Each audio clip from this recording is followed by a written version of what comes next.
그 테러 대응 TF를 꾸렸다고요? 네네. 어떤 계기로 꾸렸는지 좀 설명해 주십시오.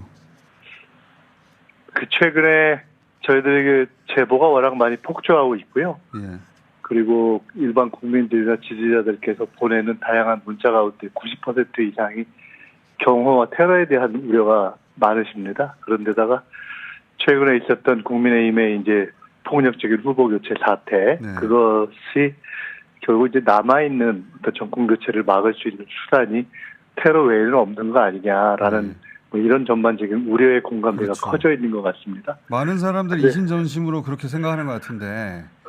예, 제일 가장 많은 주문입니다. 심지어 뭐 후보가 대중접촉 유세를 좀 안 했으면 좋겠다는 요구가 폭주할 정도로 그렇습니다. 그래서 이 문제가 또 실제로 저희가 굉장히 중하게 생각하고 있기 때문에 당내 뭐 거의 지도부가 총출동하다시피 한 TF를 꾸려서 경호 전문 인력까지 포함한 회의를 몇 차례 거쳤고 어젯밤에도 늦게까지 그 회의를 거쳐서 오늘 이제 첫 출정식이 있는 상황을 다 점검하고 이후에 종합적인 경호 원칙은 어떻게 하고 유세는 어떻게 경호의 필요와 후보의 어떤 국민 접촉 요구를 조화할 수 있겠는가 이런 것도 정리를 하고 뭐 등등등 실무정형까지 쭉 점검을 했습니다.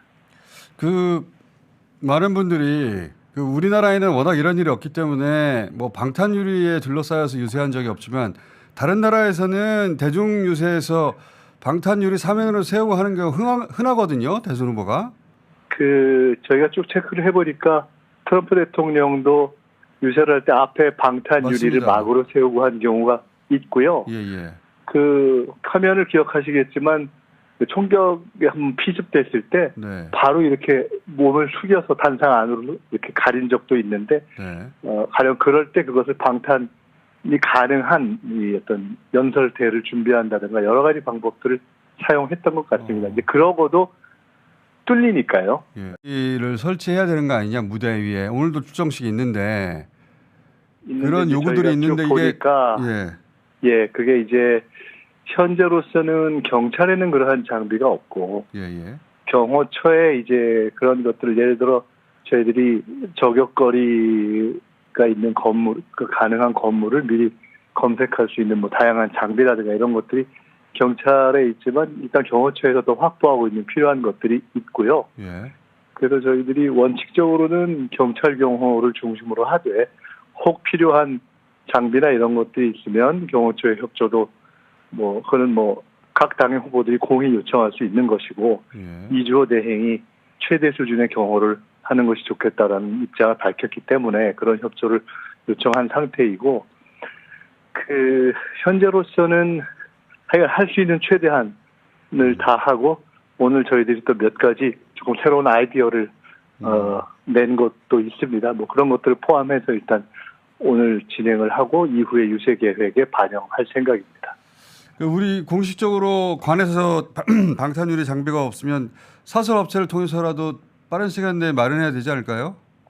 예, 그래서 뭐 저희 나름대로 사실은 미리 이런 상황을 예견하고 이런저런 준비를 해놓은 것들이 있습니다. 뭐 아주 디테일까지 말씀드리기 그렇죠. 그렇고요.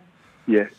그러니까 지금 당에서는 김민석 수석 최고가 단장이 된 당의 인력이 총망라된 테러 대응 TF를 꾸렸으니까 있고 현장에 여러 가지 이제 첩보 제보도 분석하고 현장에서 당의 인력 후보 쪽과 경찰 경호 쪽을 연결할 수 있는 일을 아무래도 원활하게 하기 위해서 경찰 출신인 임호선 수석 부총장을 실장으로 해서 이상식 의원님 역시 경찰 출신이죠. 또 우리 군 출신의 부승찬 의원님 등을 부실장으로 해서 현장을 아예 직접 결합하는 안전실을 꾸렸고요.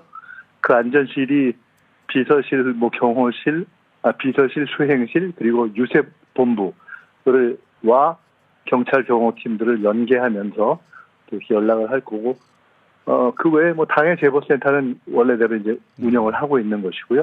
하여간 촘촘히 저희 나름대로는 지금 짰습니다.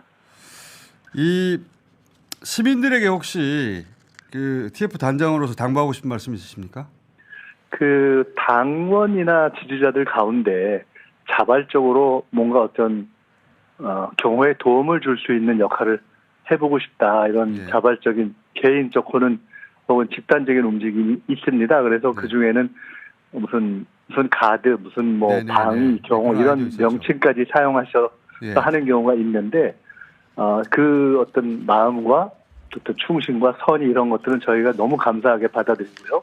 다만 현실적으로 일을 진행하는 데 있어서 그렇게 어떤 그런 뜻을 가진 분들로만 단상의 앞을 채우거나 아니면 실제로 경호와 관련된 여러 가지 점검 행위를 실제로 직접 하실 수 있게 하기는 좀 어렵습니다. 왜냐하면 그것이 전문 경호팀하고 좀 부딪힐 수도 있고 그렇겠죠. 저희들이 과거에 부산에서 테러가 일어났을 때 지지자를 가장한 그 맞아요. 칼테러에 저희가 당했던 적이 있어서 맞아요.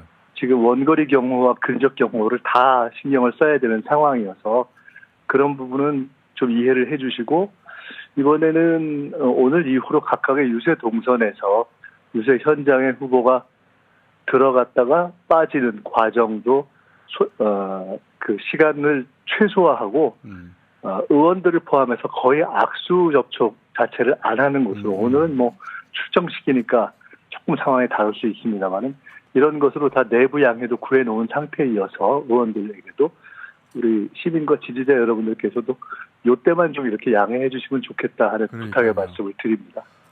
오늘 그 선거운동 본격 시작이니까 후보 등록됐고 지금부터 투표 당일까지는 시민들도 달려가서 안기고 싶고 뭐 악수하고 싶고 하지만 좀 참아주셨으면 좋겠어요. 그죠? 네네. 그리고 저희보다도 시민들께서 다양한 뭐 SNS라는 걸 통해서 우리 영상으로 유세 봐도 충분하니까 제발 좀 후보가 맞아요. 좀 우리가 하는 주문에 좀 따라달라 이렇게 하는데 실은 가장 완강한 것이 후보입니다. 후보 본인은 네, 아무래도 이참에 시민들을 다 만나고 싶겠죠. 그리고 이제 현장에서 이렇게 시민들과 만나서 또 기운을 얻지 않습니까? 정치인이. 예. 게다가 뭐 이재명 후보는 그걸 더 하고 그래서 이런 어떤 요구, 당의 요구, 심지어 가장 가까운 어떤 주변의 요구, 참모들의 요구에 가장 완강하게 저항하는 것이 좀 말려주세요. 걱정돼 죽겠어요, 저희가. 네네, 이재명 후보신데 게다가 지난번 칼테러 이후에 약간 초연한 그런 마음 같은 걸 좀 갖게 돼서 이게 뭐 누가 그렇게 마음을 먹는다고 그게 뭐 되겠어요? 뭐 하늘의 뜻이지 뭐 이렇게 가끔은 인간이 할 바는 다 하고 하늘의 뜻에 맡겨야죠. 근데 이제 그것은 아니다. 이제 이것은 그런 걱정 자체가 국민과 지지자들을 걱정시키는 것 자체가 이제는 책임과 의무의 영역에 속한다. 이런 얘기를 주변에서 강하게 해서 그런 것을 저희가 받아들이고 말씀드렸던 것처럼 최대한 유세장 진입과 빠져나가는 속도라든가 이런 것들도 그래서 어쩌면 이렇게 출정식과 같은 특별한 경우 외에는 각 지역을 돌면서 하는 유세도 시간을 너무 길지 않게 이렇게 인사드리고 가는 것으로 될 수 있으니까 그것도 좀 이해해 주시고요. 그 대신 저희가 온 오프를 결합한 그야말로 K 유세, 하이브리드 유세를 또 많이 지금 고민을 많이 해서 선보일 생각이고 그렇습니다. 지금 보니까 이번 예비 기간에 후보가 돈 군의 숫자가 40개 이상을 돌았더라고요. 그래서 이미 과거에 돌았던 어떤 군 단위의 숫자를 동일한 시기에 초과하고 있습니다. 이제 그만하세요. 저희가 그것을 제발. 어떤 방식으로든 모든 군을 다 돌겠다는 후보의 의지는 그대로 어떻게든 반영을 하는 방식으로 고민을 하고 있습니다. 걱정되니까 아침마다 새벽에 일어나서 뉴스 검색하게 하지 마시고 제발 좀 말려주십시오. 네, 제대로. 네, 그렇게 하겠습니다. 자, 오늘 여기까지 듣겠습니다. 감사합니다. 네, 감사합니다. 네, 김민석 수석 최고였습니다. 아침마다 또 뉴스를 보게 되죠. 새벽에. 네. 무사한가? 네. 자, 또 하나 정치 바깥의 수단으론 이건 제 내피셜인데 저도의 특기가 뭐죠? 부정선거 제기하기. 저는 선거 관련해 뭔가 하려는 건가? 그런 대목도 눈여겨봐야 되겠다 싶어가지고 찾고 있습니다.